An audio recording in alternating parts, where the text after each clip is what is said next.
speakers for today. I will. Thank you. Jackie surprised me by being here, so I don't have a bio for her, so I'm going to make Jason's extra short. So it's a privilege to introduce our guest, Dr. Nielsen. What'd you say, sidekick? What sidekick? Super sidekick. There you go. And the administration of Beatrice Public Schools, and Jason Alexander. Jason has been, he's just doing his 4th year as superintendent for Beatrice Public Schools. He began his career as a 6th grade teacher and a multi-sport coach in small town Sargent, Nebraska, like 500 people, Sargent. For 10 years, spent 7 years as an elementary principal and coach in Burwell and Ord. And for the 7 years prior to coming to Beatrice, was a superintendent in Ord. So with that, I told you I'd keep it short. Dr. Nielsen and Jason, please help.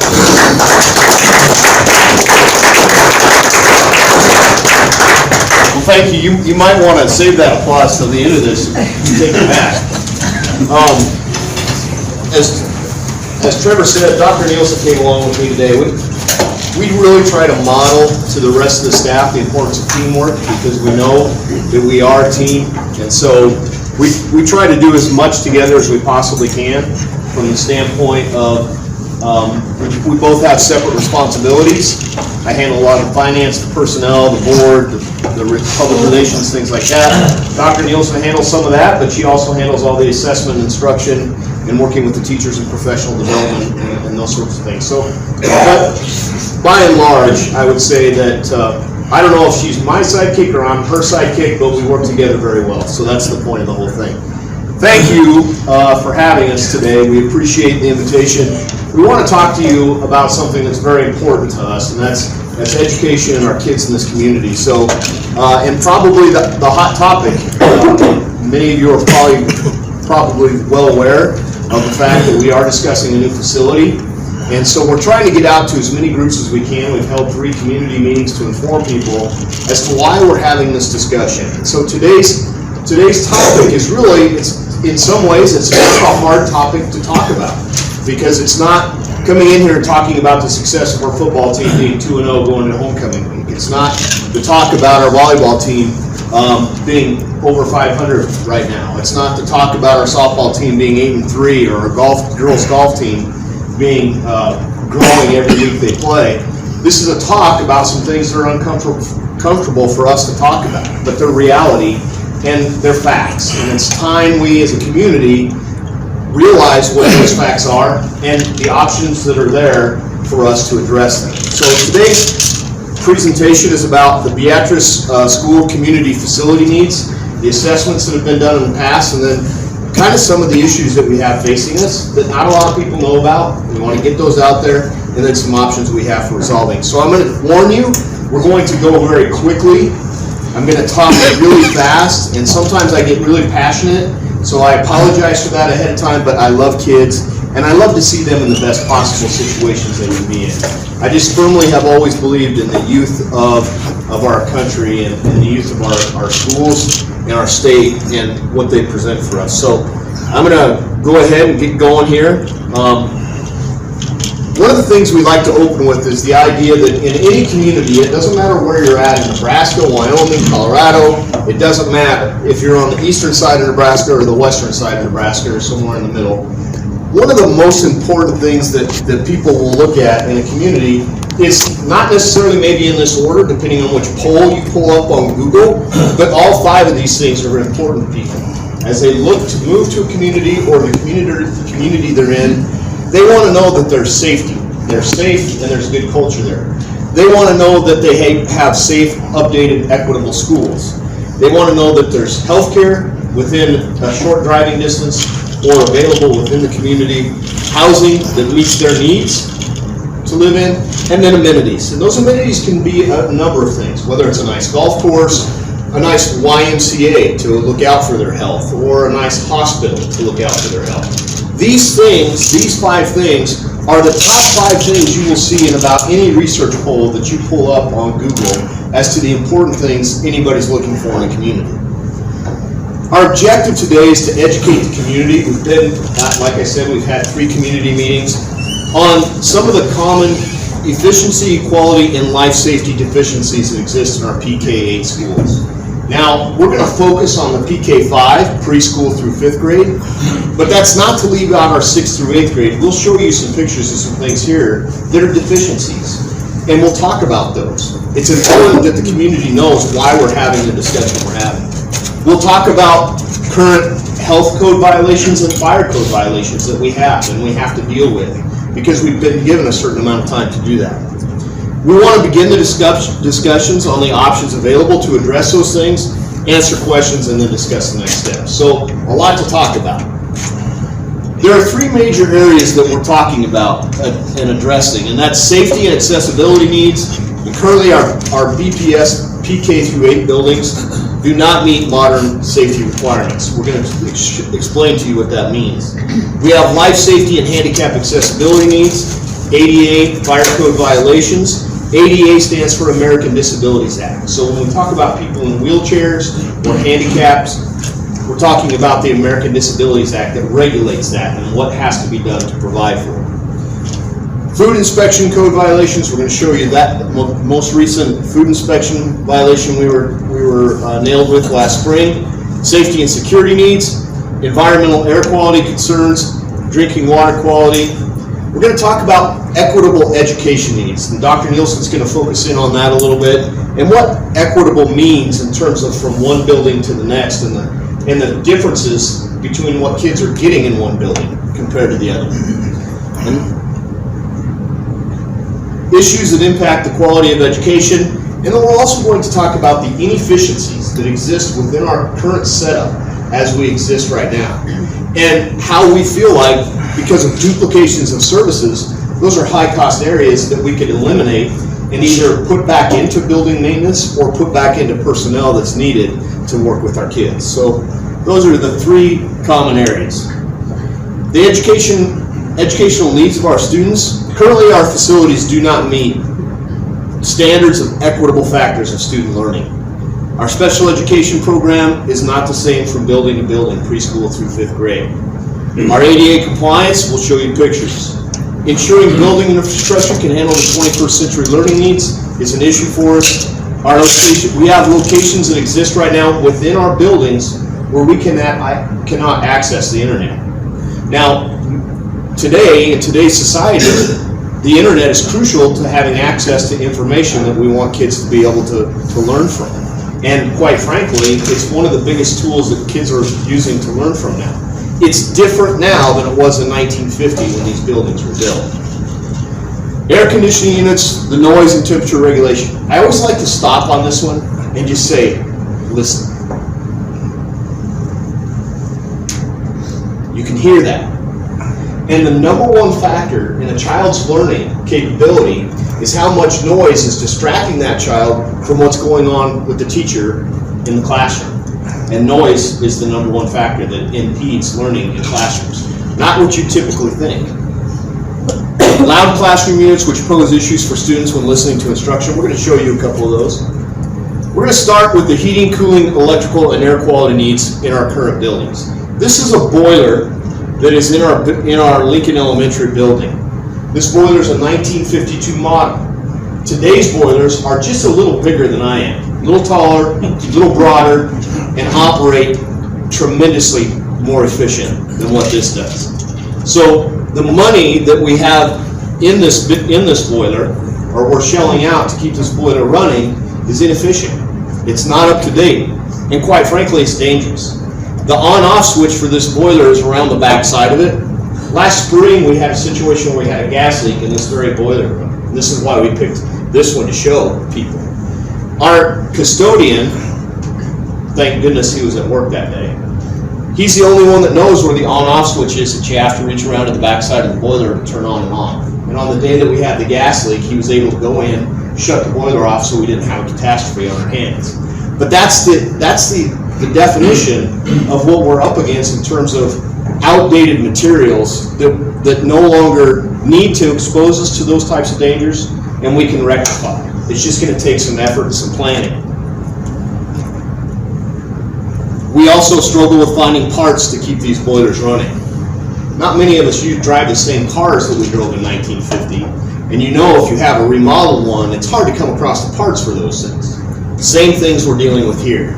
We cannot get parts for these boiler systems anymore. So we're going to have to address this issue at some point. The need for adequate fresh airflow, we've been talking about that for a whole year now. And so it's time to prioritize that and make it important for our kids as well.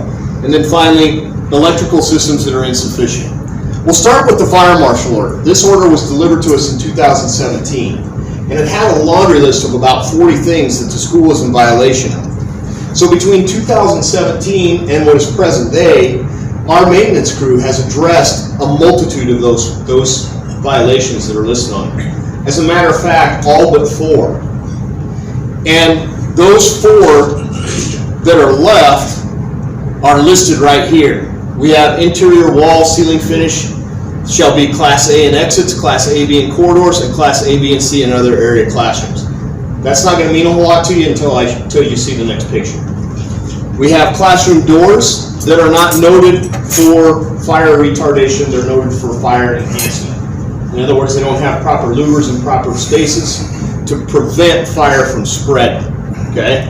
And we have one building where the door in the hall of the ACP classroom is not fire code, does not meet fire code. And that sounds easy, just replace the door, Mr. Alexander. Well, it's not that easy because of the door frame. It's inside the concrete walls.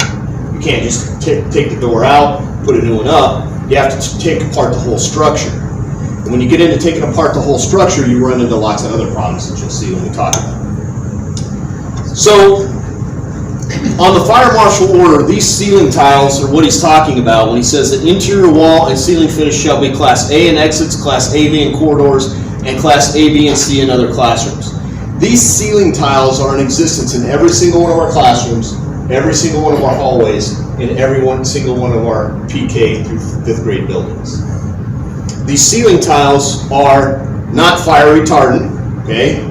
They were as good as what they could be in 1950, and there's nothing wrong with the fact that that's what they used during that time period. But in today's day and age, these do not meet fire code prevention. So we have to look at a plan to remove them all.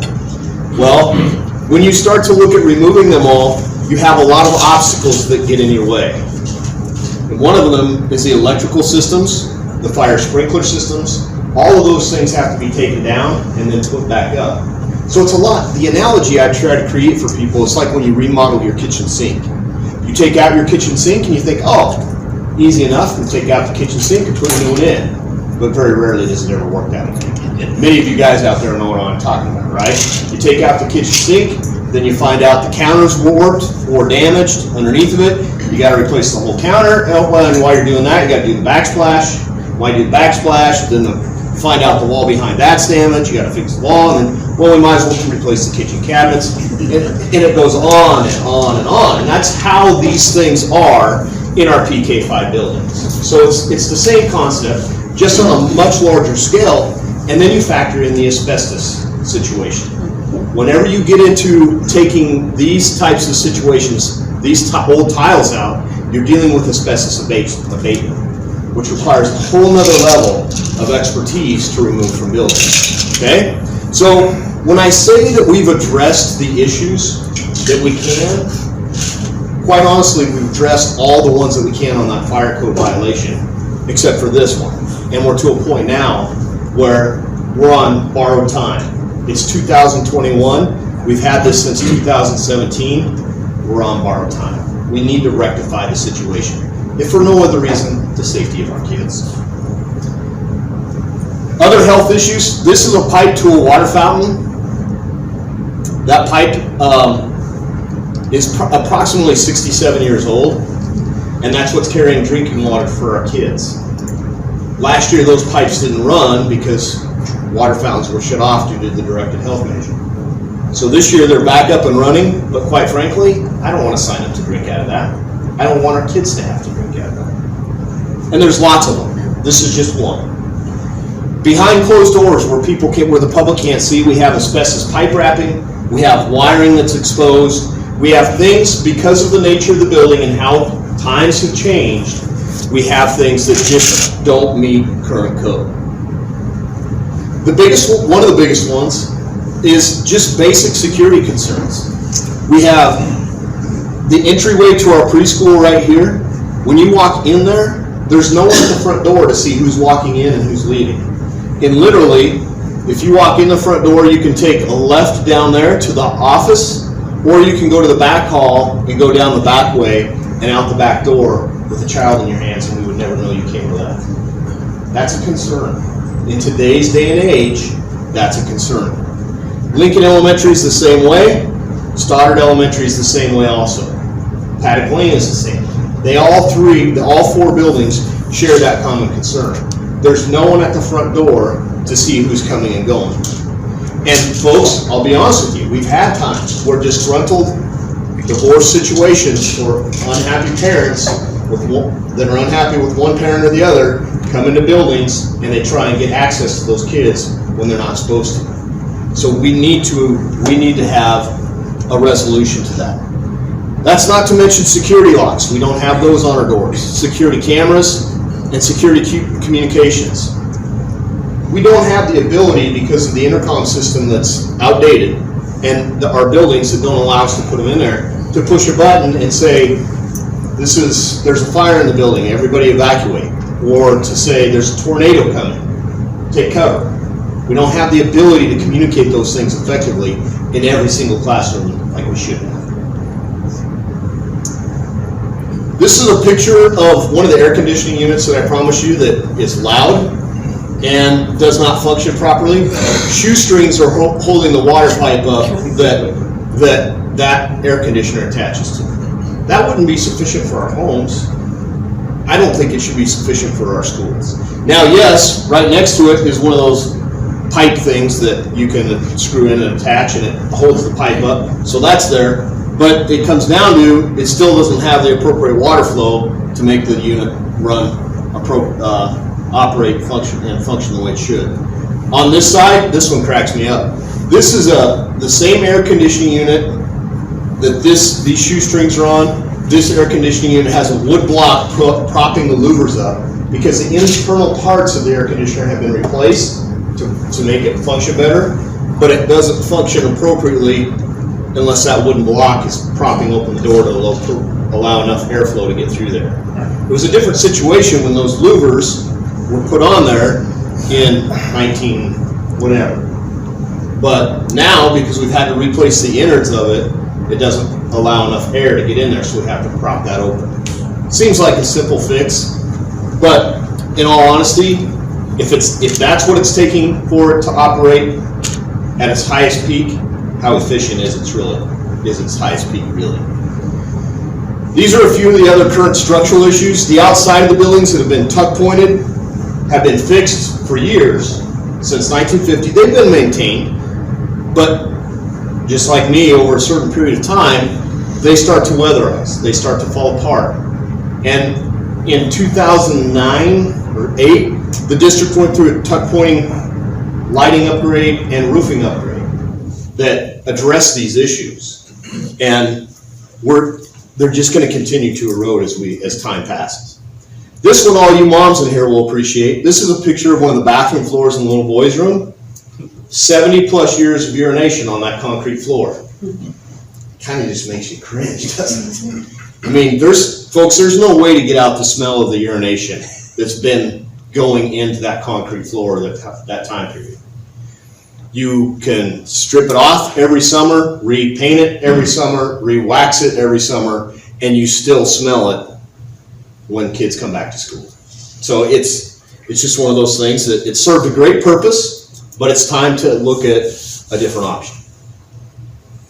These are temporary portables outside of Paddock Lane. Temporary portables that were purchased in 2010 from Lincoln Public Schools, used at that time. They were purchased in order to allow us to service students, have enough room to service students that have occupational therapy needs, physical therapy needs, vision needs, hearing needs, all those types of things. Because in the regular building itself, all those classrooms are full of kids. And we didn't have a place to deliver those services that kids come to us with nowadays. Ask Judy about those. She taught in those for years. Oh my. You can literally see that hole right there. I always like to point that one out.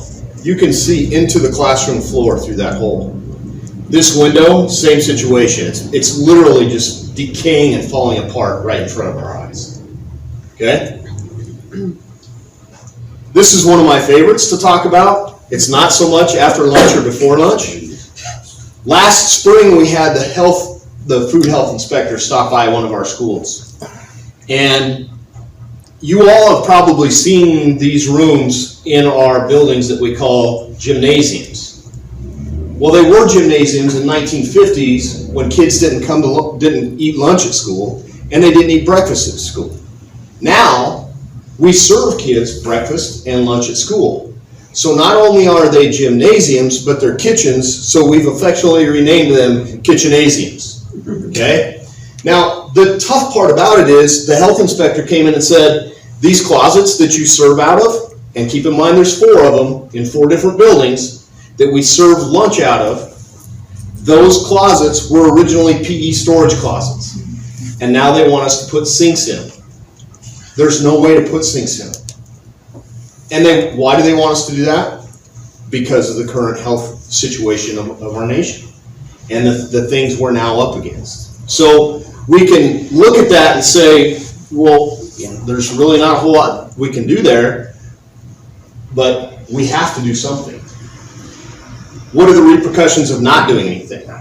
The health inspector to come in and say, you can no longer serve food out of these closets. You have to brown bag it. So the kids are going to have to get brown bag lunches every day. So, and for some kids, hot lunch at school is all they get once a day.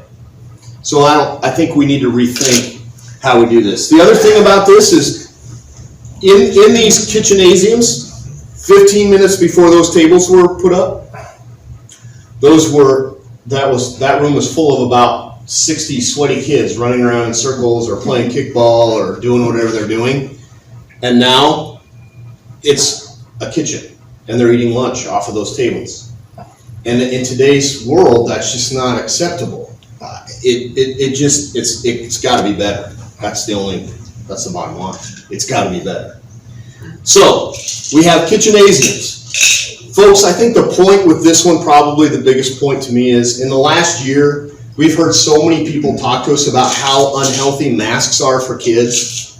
We've heard so many people talk about, well, that's just not healthy for them. And this is, I beg to differ. It's time that we change this and prioritize our kids, just like we have a lot of other things. Classroom accessibility. For 21st century needs. Now remember, every kid has access to a computer almost at all periods during the day. So they may not use them at all periods during the day. But in our district anymore, kids learn from computers as much as they learn from teachers sometimes. Or teachers are facilitating that learning process. So what we have is we have outdated electrical units that we don't have enough plug-ins to operate the computerized learning that kids are doing now. And we have wiring that's exposed to the public, it's exposed to kids, and it's nobody's fault. It's just the way the buildings were made during that time period. There wasn't a need for these things, okay? ADA compliance. This is the entry to Stoddard Elementary. ADA stands for American Disabilities Act. So what that means is any person that has a disability, whether it be a wheelchair or a walker or crutches or whatever they're faced with, should have equal access to a building as anybody that doesn't have a disability. We have a father that's in a wheelchair that has to wheel his wheelchair up and down this grassy knoll to get into that building. Now there's back doors on the back sides, that's right, but that's still not considered equal access. They should be able to enter and exit the building just like everybody else. We have doors that do not have automated handicaps on them. So if a person is in a wheelchair and they wheel up to the door and push the button, it doesn't open up automatically and swing for them. This is Lincoln Elementary, where that's the handicap parking stall, and the front entry is about 100 yards down the road. So again, one of those things we need to rectify. Educational equality. I'm going to let Dr. Nielsen talk to you about that real quick. Okay, so as we look at our different offerings in schools, one of the things we see disparities. Paddock Lane has 4 extra classrooms. They have classrooms for our ACP kids, which are our alternate curriculum programs. They also have classrooms for our BD kids, our behavior disorder students that just maybe can't manage within a regular classroom setting, so they get special services. Well, those 4 additional classrooms cause concerns when you're talking about educational equity, because students at Paddock Lane have a little bit of different experience than students at Lincoln and Stoddard. For example, Lincoln and Stoddard have an hour-and-a-half lunch. That means they have an extra half hour to provide intervention time to students, to provide extra additional time for music, for PE, for art, for any health, for anything else that we cover. They have 30 extra minutes to cover that, to fit that into their schedule. Paddock Lane, if you look at that, they have 2-hour lunch. They don't have extra time. They do not have extra staff, nor if we provided extra staff, would we have the room? Would we have the scheduling to be able to do it? The other piece that I saw firsthand, well, we've seen it firsthand multiple times over the years, is the idea of inclusion, the idea of allowing a student who's Down syndrome to get into a classroom and have every child have the student who's Down syndrome exposed to every single child in that classroom, and every single child in that classroom exposed to a student who looks different, who thinks different, who acts different, just so that we can understand we aren't all the same. So what was neat this summer was my daughter was over at Paddock Lane helping out with summer school, and she was able to work with a student who has Down syndrome. Able to spend time with him out there, PE, playing with him, loved him to death, just built a very strong relationship. My daughter goes to Stoddard Elementary. My daughter has never been exposed to, besides times where we maybe see them, see a student out in public who has higher needs than Morgan or than just a regular special education student. But it was one of those things that we talk about career pathways. Okay, I looked at Morgan and I said, the interaction that you had, and just by you talking to me, the passion that I see in your face, the passion that I see in your hear in your voice, maybe you should become a special education teacher. Maybe you should think about that pathway. Because think about who you could interact with, think about who you could help. And so that is an experience that Morgan would not have had she not been over at summer school at Paddock Lane. So those are some of the things that when you talk about educational inequities, there's other places that we can go, but it's the experiences that our kids receive. Stoddard and Lincoln are students where we put are places where we put our EL students, our English learners. So that means the Paddock Lane students never get to hear Spanish. They may occasionally, but they don't get to hear those interactions and sometimes understand that other people speak different languages, and that's okay. It's awesome, actually. So those are some things that bringing everyone together provides a lot more of that equitable experience. The other things that we offer a lot more now than we ever have are OT, occupational therapy, physical therapy, but DHHS, Department of Health and Human Services. You look at resource officers or just police officers, Nebraska mental health, school psychologists, Blue Valley behavioral health teammates, small counseling groups, ESU 5 counselors coming in and working individually with a child who needs extra support. Or we may be doing an interview. So a child abuse interview at that point in time. We have no space for that child to be interviewed. There are no small conference rooms where we can interview those children because our rooms are full. So what we do is we kick the principal out. This is often what happens is we kick the principal out, we kick the school nurse out of their office, we kick the school counselor out of their office, and we utilize those rooms. But if they're working individually with a child, then we have to look for other resources too. And so it is very difficult because we know some of those pieces, they have to remain confidential, but they don't always remain confidential. And I know I need to keep going. The environment. One of the other things is doing a little bit of research. We know that the environment improves student performance. So there are 7 key areas that explain 16% of the variation in pupils' academic progress: light, temperature, air quality, ownership, flexibility, complexity, and color. The biggest one is probably that air quality. In the elementary buildings, the roof is the ceiling and the ceiling is the roof. So guess where our air comes from? It comes from underground. We have pipes underground that bring the air to the kids throughout the school day. There's no fresh air coming into those kids. And if that explains 16% or could explain 16% variation in the academic progress of a child, I think that's huge. That could take me from the 50th percentile average to the 34th. Could it also take me to the 66th percentile above average? So there are some now. I may not see those huge of discrepancies, don't get me wrong. But if there is that variation in air quality could help, fresh air could help our kids' minds be more open to learning and be more exposed and be more able to take in the academic pieces. Number 3 talks about that 4 years after having moved to a newly constructed school, students showed the following: modest improvements in ELA test scores, more modest improvements in math test scores. But C is really where I like, because the students' average daily attendance rose by 4 days, and that's huge. If we can get the kids to school, guess what? We'll be able to teach them. They'll be able to learn, they'll be able to interact, they'll be able to develop where we want them to be, they'll be able to move to where we need them to be. So, and they take pride. They take pride in that building, they take pride in where they are, that's why they come.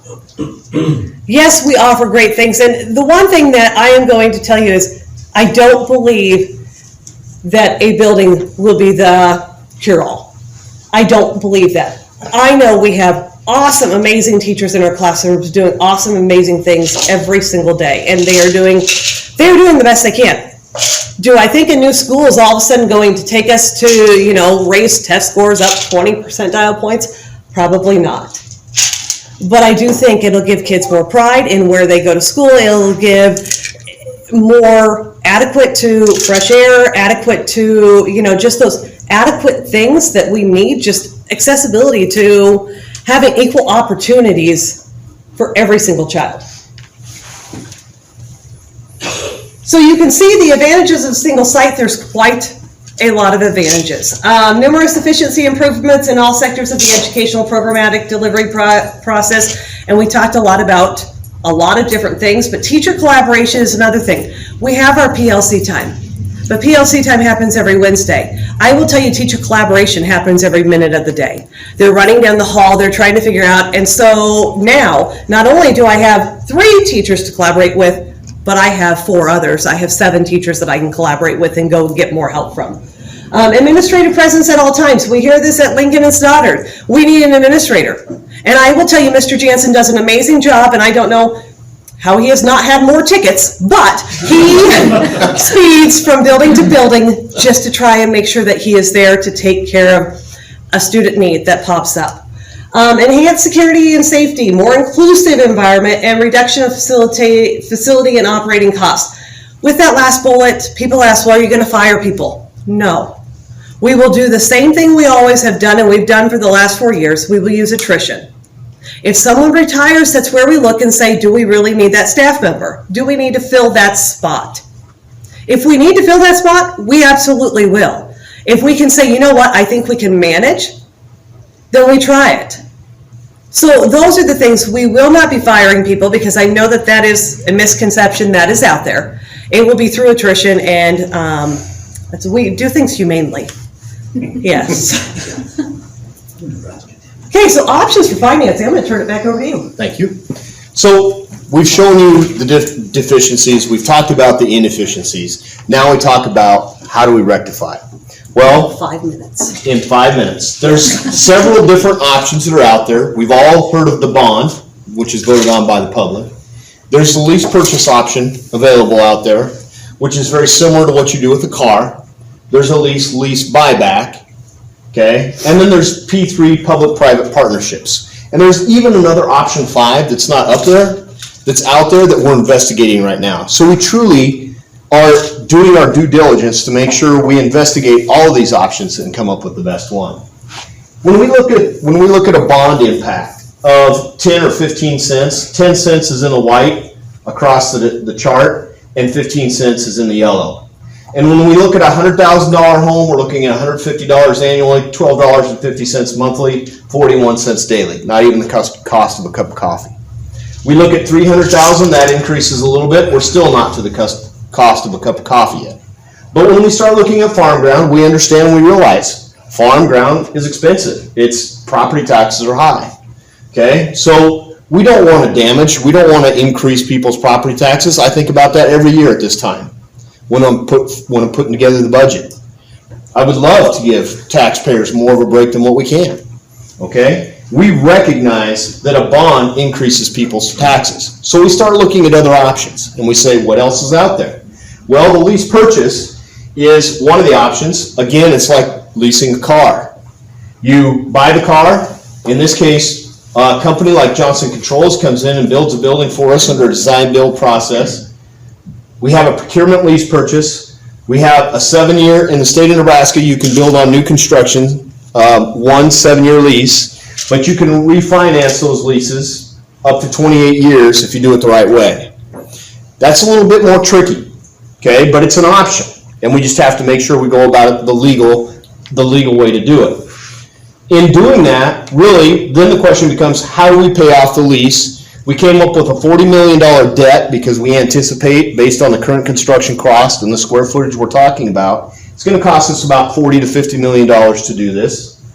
And we shift just a few cents, and folks, that's really what it comes down to.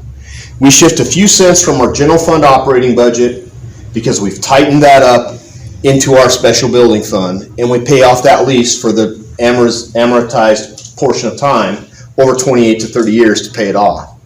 This year's budget, as we're getting ready to prepare it, I've shifted 10 cents into the building fund, actually 10.6 cents into the building fund.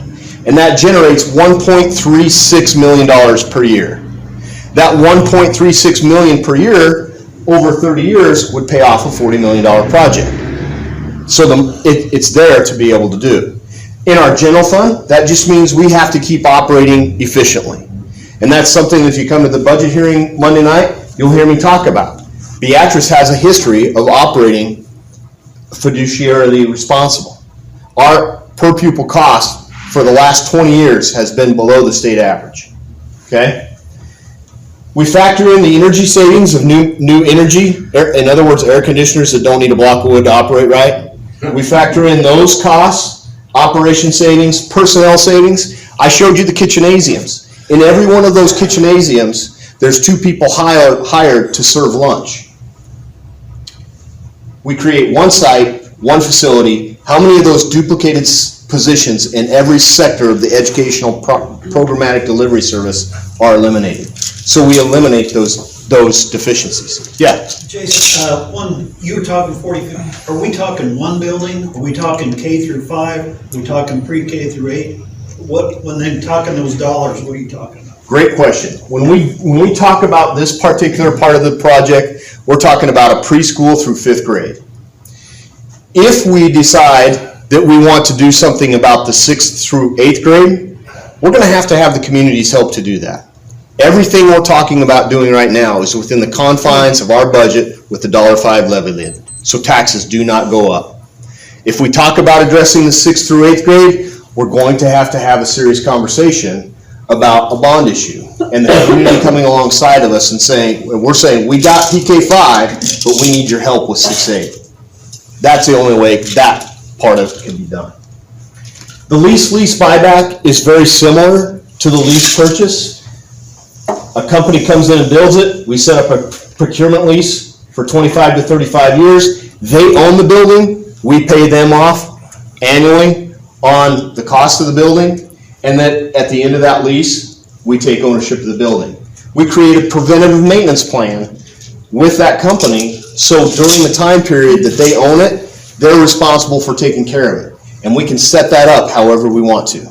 So that preventative maintenance plan could be everything from just the HVAC all the way down to the HVAC, the lighting, the plumbing, whatever. We can set that up however we want it, whatever fits the financial structure of the plan the best. Okay? So that's the lease buyback. The reasons, folks, the reality is we have 5 schools that need to be fixed. That's the reality. Those are the facts. We can take you on a tour. We've tried to bring the building to you here today, but we can show you. We also recognize that taxpayers can't afford the entire increase associated with all 5 buildings. This plan maximizes our budget expenditures and keeps taxes from going up, okay? At least for the PK5 section. If then we decide to come along and do the 6-8, we're gonna need help from the community. I'm gonna skip that slide. Why are we looking at something other than a bond issue? Well, here's the track history of bond issues in Beatrice. In November of 91, a bond issue failed 67-32. In May of 94, it failed 52-47. In 94, it failed 54-45. This is for the new high school. In May of 1996, the bond passed 58-41. And we all know what happened between 94 and 96. Tornado that took the building out. Oops. In terms of the elementary bond issues, this is the track history. Bond proposal 1 failed. It was $33.9 million in September of 2058, 60-39. The next year, the board came back and ran it again. It failed 68-31. And the cost had gone up that much, from 33.9 to 34.8. The advantages, going with this plan, the deficiencies are corrected, the inefficiencies are corrected, and currently we're in a position right now where, because of the federal money that's coming out, we have $2.3 million funds that we can apply to this project. Now folks, that's just the beginning, because we just found out we have ESSERS 4 coming. This is federal money given to us to address these types of issues. Air quality, spacing, size. Okay, we anticipate there'll be another approximately $1 million we'll be able to apply for. So that's $3.3 million. We also know that Congress is debating the infrastructure bill, most likely going to come out with something. Most likely in that bill, there's going to be something for infrastructure for schools, so we can tap into that. How much, we don't know the details, but we can utilize it and put it to our use at this current time, which helps reduce the cost of that overall project that we have to amortize out over a period of time. The disadvantages of the lease purchase, I'll be honest with you, the state, the unicameral is looking at eliminating that as a possibility for schools. It's sad to me because it's like taking the one tool that a farmer needs when he's out plowing his ground and his tractor breaks down to fix his tractor to keep going. It's sad to me that that's the situation, but the bottom line is we have politicians that are being politicians instead of being concerned about what's best for kids.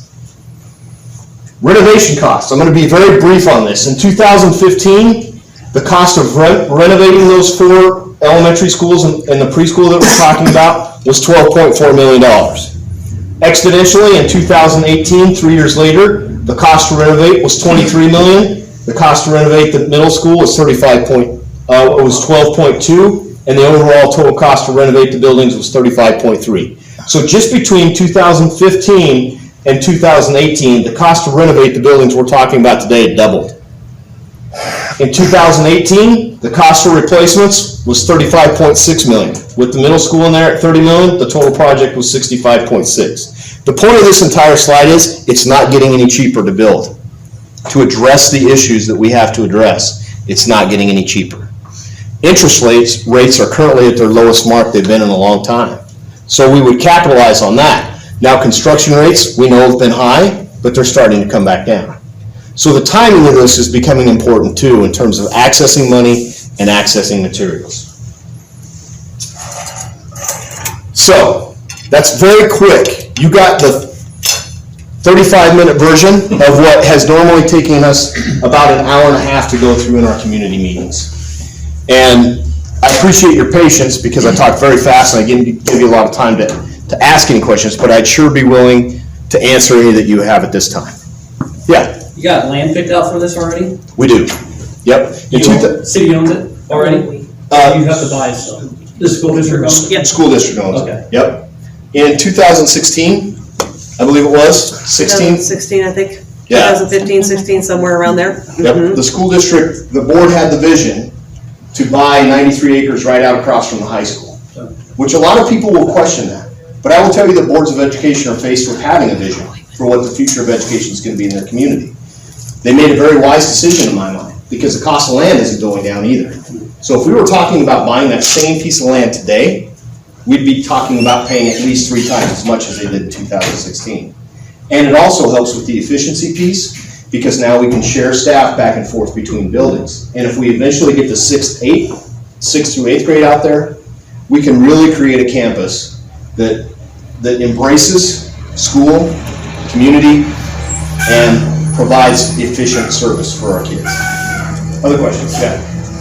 I was involved with the failed issues back in 15 and 16, and I actually went with a bunch of community people and toured York.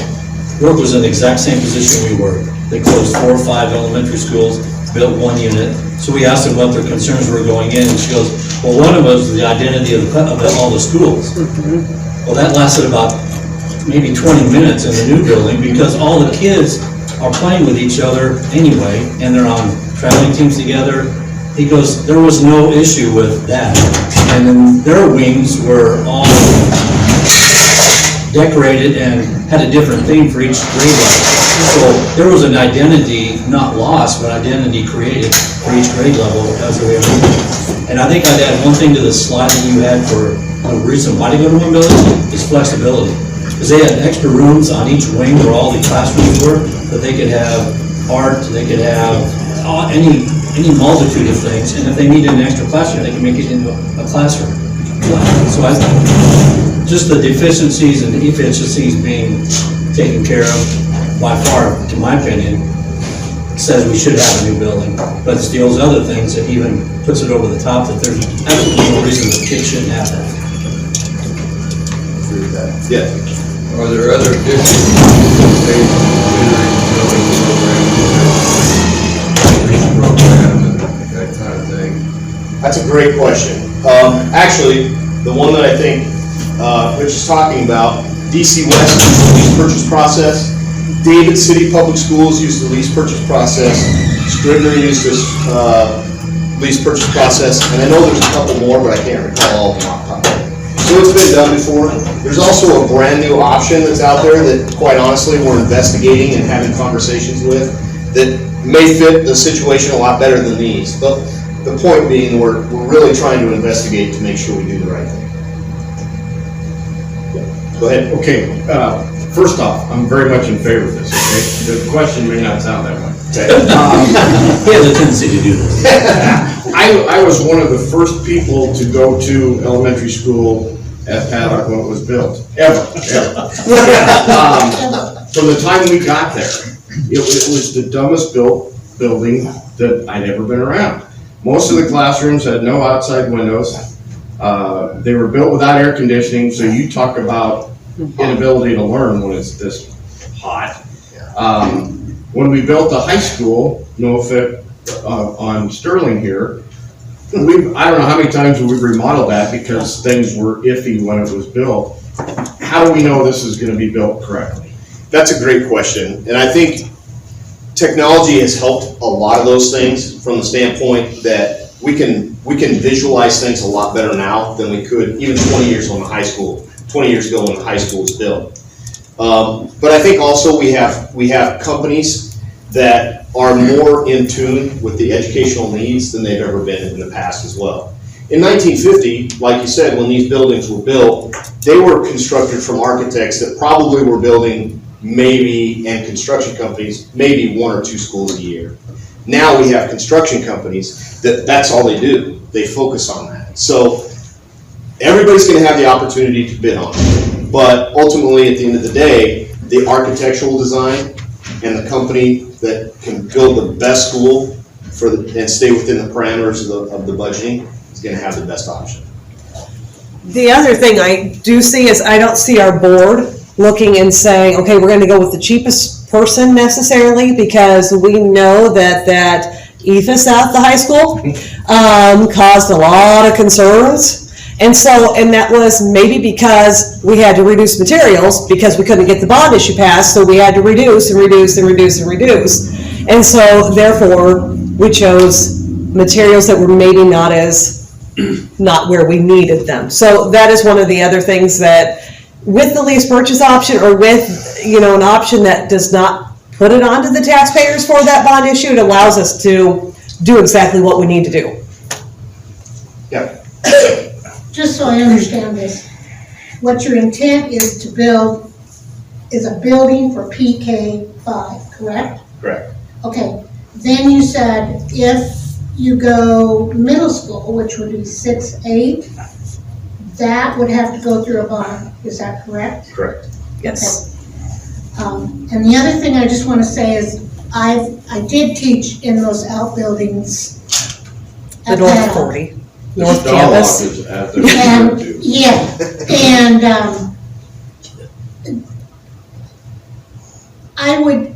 I would tell you that it's not a good situation. You're talking about, 26, 27 kids in a room when I was there, which was 5 years ago.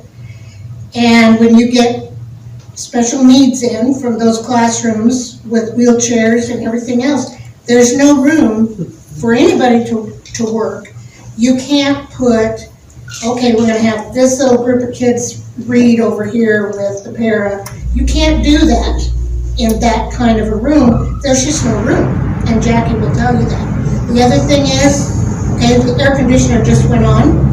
Okay, now imagine that air conditioner about 4 times louder than that in a small room. We're talking a lot of noise, okay? And so the instructor has to be at full voice level. You've got some kids, and it's just out there now, who they can't take that high, all that noise. Okay, then you get a mask on, like this. I can't imagine what those teachers and students are going through. So I would just say, yes, I am very much in favor of this building. Just from the standpoint of collaboration, equity, like what Jackie was talking about, you don't realize, if you're not in education, how important it is for kids to experience all kinds of kids. Your handicapped students, your students of different languages, that won't happen at Paddock Lane. Just like severe diabetic. Now you may think, well, that's no big deal. However, it is a big deal when you're talking about kids being familiar with that, understanding that those kids have certain needs, and understanding when that kid over there, he needs to go to the nurse now, and somebody at that table needs to say, look over here, I mean, it's a great idea. I hope we can do this for Beatrice. It would be awesome. I agree.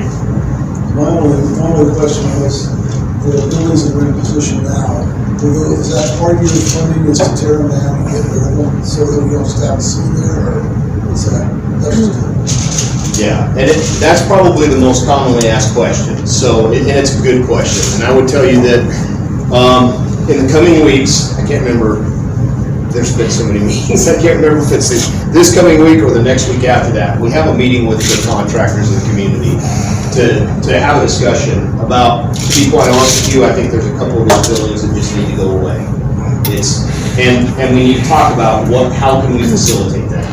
And then, I think there's also a couple buildings that could be possibly, with private funding, be renovated to be apartment buildings or office buildings, or used for a different purpose. So the question is there anybody willing to take that on? And if there is, let's talk about it. And we're getting together in a couple weeks to have that conversation. When I think about Lincoln Elementary, this is the one I like to use.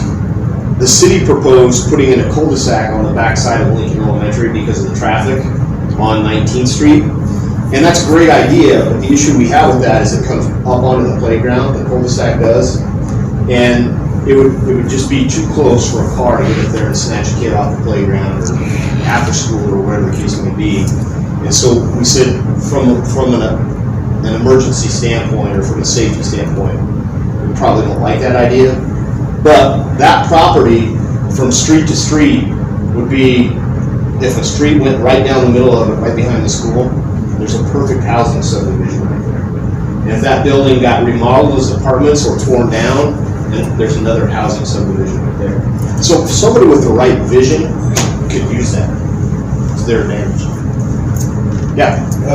Rich mentioned some other cities that are using this lease program, like Scrivener and York, I don't think did it that way, but DC West and David City and Scrivener has done it, yeah. Okay, now these are all smaller cities that are mostly, there's a lot of agriculture in those areas. And do you think that they went this route instead of a bond because of the great number of agricultural farmers that would have to carry the load? I know David City went that route in discussion with their superintendent because they are a community that's divided already because they have a public high school and they have a private high school right within their community. So that divides their vote for a bond issue right down the middle before they even get to the voting tickets. In DC West, which is basically Douglas County, the main reason they went with a lease purchase is because their valuation is divided up so differently within the county to get all those people to come together. Because some of those kids go to school in a neighboring county, their tax base goes to a different county, or their valuation may be in the county and it goes here. But to get those people to vote on it because their kids go over here was an issue. So one would naturally think that it's based on the tax purposes alone as to why some of these other schools have used them. But quite honestly, it's been some of the demographics within the community itself that's been a reason why they've used the lease purchase program. So what did Creed High School use, you know? Pardon me? Creed High School? Do you know what they use? I think they used a bond. Yep. Preferably, a bond would be much easier for me, just saying. But I understand the tax impact. You said if a bond, you get bids and so on and so forth. If you go lease purchase, how do you know that you got a competitive bid? Because is the leasee going to be the builder also? Not necessarily. Yes. The lessor could be the builder, but under state statute, they all have to RFP. It has to go out for RFPs. So our hope would be that, when that goes out for RFPs, anybody that's interested will be able to submit a bid to build a building. Great question. Hey, thank you so much for allowing us to be here and your patience and your questions and any voice that you can be in the public force to get this project done for our kids, we greatly appreciate. The one thing I've left every group saying is that we're going to hear a million reasons why we shouldn't do this, whether it's the sun, driving into the sun during the day, or whatever the case may be, but I promise you there's about 1,000 reasons for the next 25 years. That's a lot of reasons to get this done, and they come to school every day. So we appreciate any support you can be for our Board of Education to help them along the way. Thank you.